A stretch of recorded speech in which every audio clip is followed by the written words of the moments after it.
Hello and welcome to game changers. मेरा नाम है आकाश और बात करेंगे ऋषभ पंत की।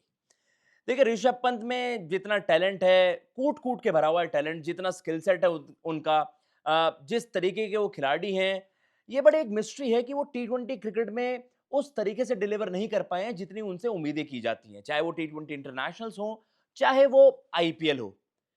मतलब जिस जिस परफॉर्मेंसेस की हम वेट करते हैं वो ऋषभ पंत से नहीं आई है। ये बड़ा सरप्राइज है, बड़ी मिस्ट्री है कि भैया रेड बॉल क्रिकेट में, टेस्ट क्रिकेट में वो one of the best wicket keeper batters बन के उभरे हैं। स्पेशली जिन जो उनकी पारियों का एक इम्पैक्ट होता है, इम्पैक्ट की हम बात करते हैं। समटाइम्स किसी के रन्स होते हैं, वो दुनिया बात कर देती है स्टैट पैडिंग वाले, लेकिन उनका इम्पैक्ट नजर आता है रेड बॉल क्रिकेट में। लेकिन आईपीएल में और इंटरनेशनल क्रिकेट में, स्पेशली टी20 की हम बात, टी20 इंटरनेशनल्स की हम वहां पर बात कर रहे हैं, तो ऋषभ पंत वहां पर खरे नहीं उतरते उम्मीदों पर। अब देखा जाए तो भैया, रीसेंट टाइम्स में देखा जाए तो उनकी जो स्ट्राइक रेट भी है, वो भी हम जब कंपैरेटिवली बात करते हैं बाकी विकेट कीपर बैटर्स की, चाहे आप संजू सैमसन से एज इट इज वो कंपैरिजन करते हैं कि भैया किसकी जगह बननी चाहिए, तो वहां पर आप अज्यूम तो करते हो कि यार ऋषभ पंत के नंबर्स बेहतर होने चाहिए, अच्छे होने चाहिए इससे। लेकिन वहां पर भी संजू सैमसन बाजी मारते हुए नजर आते हैं। तो ये क्या दिक्कत है जो ऋषभ पंत के साथ टी20 फॉर्मेट में हो रही है, स्पेशली जब हम बात करते हैं भाई, जैसी आपकी टेक्निक है या जो आपका खेलने का तरीका है, वो तो इस फॉर्मेट के लिए ज्यादा सूटेबल होना चाहिए। रेड बॉल क्रिकेट में आपको याद आएंगी उनकी पारियां, चाहे आप जब उनके करियर की शुरुआत की बात कर लीजिए, एक ऑस्ट्रेलिया में उन्होंने शतक जड़ा था, 150 बनाया था सिडनी में। फिर आपको भाई इंग्लैंड में भी पारियां याद आएंगी, इंग्लैंड में भी उन्होंने शतक जड़ा था, साउथ अफ्रीका में उन्होंने शतक जड़ा था, रिसेंटली सिडनी में पारी भाई, वहां पर बाकी सारे बैटर स्ट्रगल कर रहे हैं। लेकिन सिडनी टेस्ट में, जहां पर जो एक बहुत ही मुश्किल सरफेस था बैटर्स के लिए, वहां पर वो टी20 स्टाइल में बैटिंग करके 50-60 रन की पारी खेलते हैं। लेकिन जब वो बात आती है कि भैया आपको वही उसी ब्रांड की क्रिकेट टी20 इंटरनेशनल्स में खेलनी है या फिर आईपीएल में खेलनी है, तो वहां पर ऋषभ पंत बहुत ज्यादा डिसअपॉइंट कर रहे हैं। और इसी वजह से आज दुनिया लेवल कर रही है ऋषभ पंत को कि भैया ऋषभ पंत तो ओवररेटेड है, ऋषभ पंत तो ओवर हाइप्ड है। ऋषभ पंत के 27 करोड़ रुपए, इतने ज्यादा, one of the most expensive bids in the IPL, the most आप कहेंगे वहां पर। लेकिन क्या 27 करोड़ का जो प्राइस टैग है, क्या उसे जस्टिफाई करते हैं ऋषभ पंत?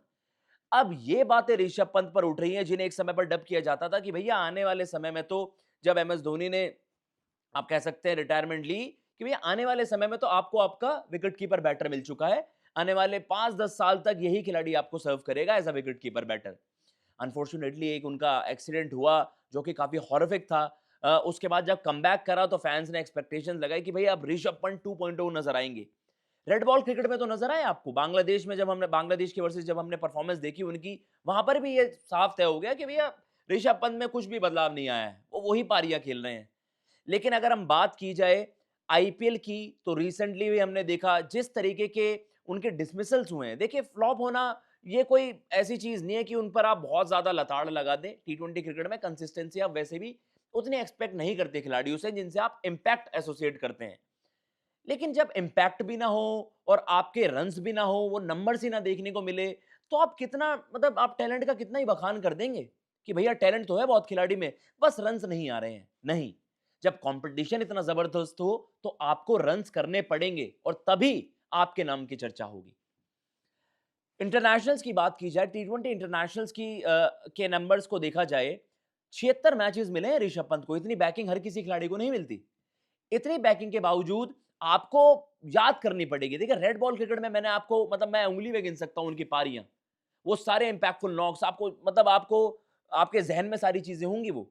लेकिन टी20 इंटरनेशनल्स, वहां पर वो बुरी तरीके से फ्लॉप रहे हैं और बार बार सवाल पूछे गए, भाई ईशान के भी रन्स थे, उनको उतनी बैकिंग क्यों नहीं मिली? भाई केएल राहुल के बायलेटरल्स के नंबर्स अलग हैं। वर्ल्ड कप्स में चाहे दुनिया ने उन पर सवाल उठाए, टी20 वर्ल्ड कप्स में उन पर सवाल उठे कि भैया वो इंटेंट नजर नहीं आती, चलिए वो बात मान ली, लेकिन बायलेटरल्स में रन्स तो थे। मतलब बायलेटरल्स ही पैमाना होते हैं आपके स्क्वाड में आने के लिए, जब आप वर्ल्ड कप का स्क्वाड चुनते हैं।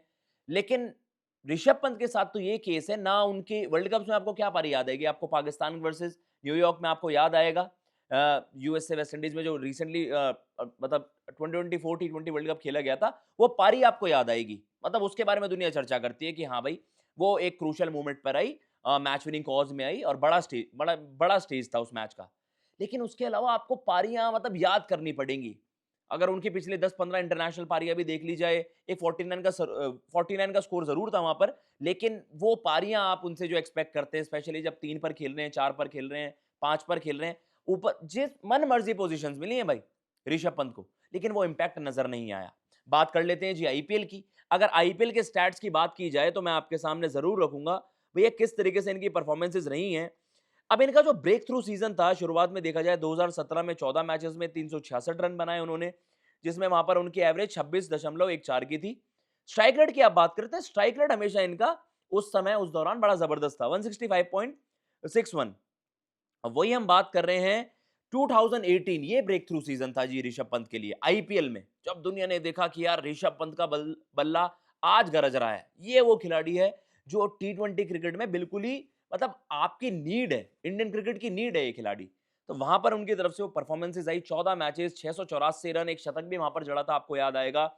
52.61 की उनकी वहां पर औसत थी, और भाई वहां पर हम देख रहे हैं 173.60 की उनकी स्ट्राइक रेट थी। ये होता है एक कंप्लीट बैटर। हमें लगा यार यही खिलाड़ी है जिसकी जरूरत थी टीम इंडिया को, लेकिन उसके बाद जब हमने देखी परफॉर्मेंसेज, वो थोड़ा सा डिप आना स्टार्ट हो गया।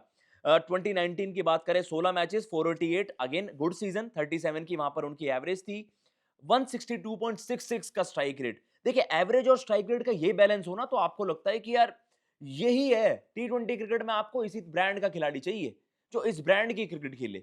लेकिन जैसे ही हमने रिसेंट ईयर्स में देखा, चाहे आप इंजरी के बाद जब उनका कमबैक हुआ उसके बाद भी आप बात कर लीजिए, अभी तक आईपीएल में इन्होंने 2025 में 3 मैचेस खेल लिए हैं जी।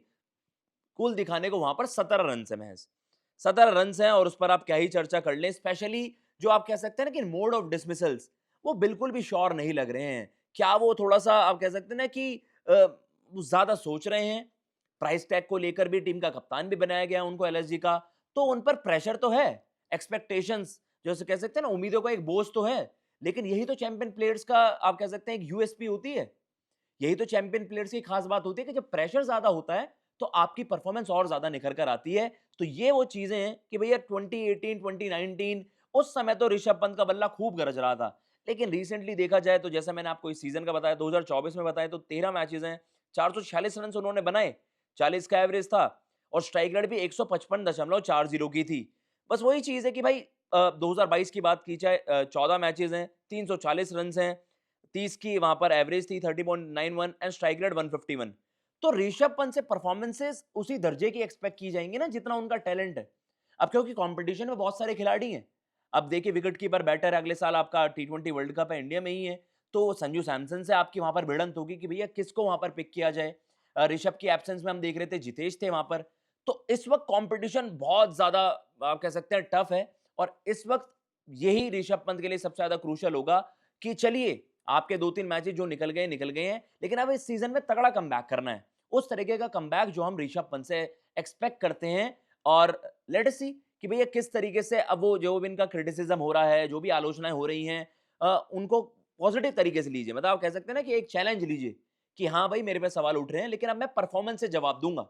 वरना आगे यही ना कहा जाए कि भैया ऋषभ पंत तो इंडियन क्रिकेट फैंस के लाडले हैं, टीम इंडिया के लाडले हैं, कि इर्रिस्पेक्टिव कि उनकी परफॉर्मेंस आए ना आए, उन्हें ही बैक किया जाता है। तो हम ये नहीं चाहते ऋषभ पंत के साथ, जो आपने रेड बॉल क्रिकेट में एक एक रेपुटेशन बनाई है, एक आप कह सकते हैं ना इज्जत कमाई है, हम सब चाहते हैं कि ऋषभ पंत टी20 इंटरनेशनल्स में भी उसी तरीके से कमबैक करें, उसी तरीके के परफॉर्मेंसेस दें, और आईपीएल में देखिए आईपीएल ही होता है आपके लिए वो बड़ा प्लेटफॉर्म, जब आप कह सकते हैं ना कि बाकी खिलाड़ियों के साथ कंपीट करते हैं, और फिर उन परफॉर्मेंसेस के बेसिस पर आपकी टीम इंडिया में एंट्री होती है। तो भाई अभी भी वर्ल्ड कप स्क्वाड होगा, अ, उसके लिए भी काफी समय है, लेकिन यही आईपीएल देखिए एक बड़ा पैमाना होगा, और हम यही होप कर रहे हैं कि ऋषभ पंत यहां पर जबरदस्त तरीके से कमबैक करें, और जो हम रेड बॉल क्रिकेट में उनसे एसोसिएट करते हैं, उसी तरीके से वो इंपैक्ट दिखाएं जो टी20 क्रिकेट में आज की नीड है। और भाई कंपटीशन बहुत स्टिफ है, ये हम देख ही रहे हैं, बाकी खिलाड़ी बहुत आगे निकल रहे हैं रेस में, तो कहीं ऋषभ पंत वहां पर पीछे ना हो जाए। आप भी बताइएगा कमेंट बॉक्स में आपका क्या कहना है इस वीडियो को लेकर, ऋषभ पंत को किस तरीके से आप देखना चाहते हैं अपकमिंग मैचेस में, क्या उनकी पोजीशन को चेंज करना चाहिए, या उन्हें अपने आप कह सकते हैं कि वो अपने इंस्टिंक्ट्स पे खेलें जो हम रेड बॉल क्रिकेट में देखते हैं, रादर देन कि ज्यादा सोचें। कमेंट बॉक्स में बताइएगा आपको क्या लगता है ऋषभ पंत के साथ क्या इशू हो रहा है, और क्या कुछ उन्हें बेहतर करना चाहिए। फिलहाल मैं लेता हूं इजाजत। जय हिंद, जय भारत।